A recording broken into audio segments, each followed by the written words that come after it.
It's a different kind of flip it, I think. That's right. Thanks, Cody. Well, how times have changed. A few years ago, flipping a house usually meant get rich quick without doing a whole lot of work. Well, today, it's a very different ball game out there. So how does a flipper get out of this situation? Well, joining me now is Adam Polulak and George Vallone of the Hoboken Brownstone Company. Guys, thanks so much. George, let me start with you. Okay, so here's the scenario. Okay.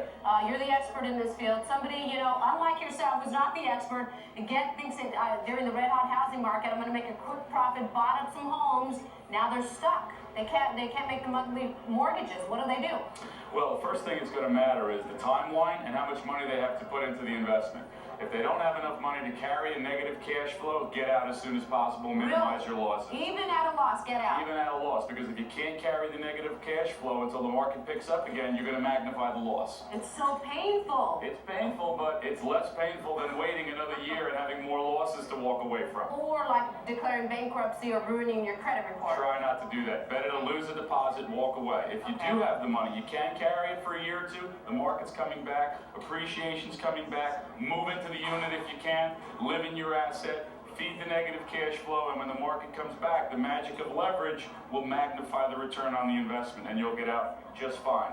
And Adam, if somebody does take George's advice and say, okay, let me, if I can't move into it, let me rent it out, even though you rent it out at a loss, still do whatever you can. It's at a loss of a few $100s a month. That's better than taking a large loss of your deposit or a large loss of closing on the property and then selling at a loss.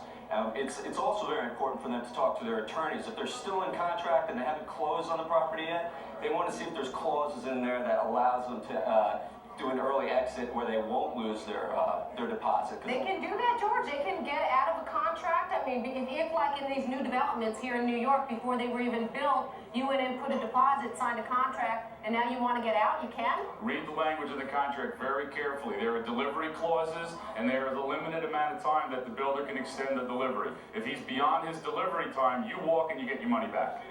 And what about in general, and how is the real estate market, for example, where you guys are based in Hoboken, the Gold Coast of New Jersey, as they call it? The Gold Coast. How's it doing? It's doing very well. It's doing very well. I hear we're in a housing slump, and it's doing well? Well, nationally maybe, but next to Manhattan, Hoboken, and Jersey City are probably two of the strongest markets. Jersey City alone has either built or approved upwards of 40,000 units. And in the last 2 years, and they're still doing pretty well in sales. And it's because of Manhattan that the Gold Coast is doing so well. They're at $1,000 to $2,000 a square foot. We're at $500 to $800 a square foot. We have better views, lower taxes, and a safer environment to live in. So it's the place to buy. I live in New Jersey, so I can attest to that because it's not bad. You take the, the ferry, you can take the PATH train, you go through the Lincoln Tunnel, the Holland Tunnel. Quicker than if you live on the Upper West Side or the Upper East Side, at half the price. I just got to throw in there, you said it as sort of throwaway, but it was such conviction. The market's coming back, appreciation's going to come back. I know, Why the market does not come back and you're down Absolutely. 20% again next year? Why do these people not bail? It's absolutely coming back. Whether or not It's not you bail, absolutely coming back. whether or not you It's bail down is a here. question of how long you can carry negative cash flow. There you go, I but you can't gotta tell you be if able it's to- 1 year, 2 years, 3 years. The housing market's coming back. Maybe there are 15 thousands years. of new households forming every year. Right now, they're waiting, they're renting, they're living at their folks' house. We gotta They wrap. want to buy houses.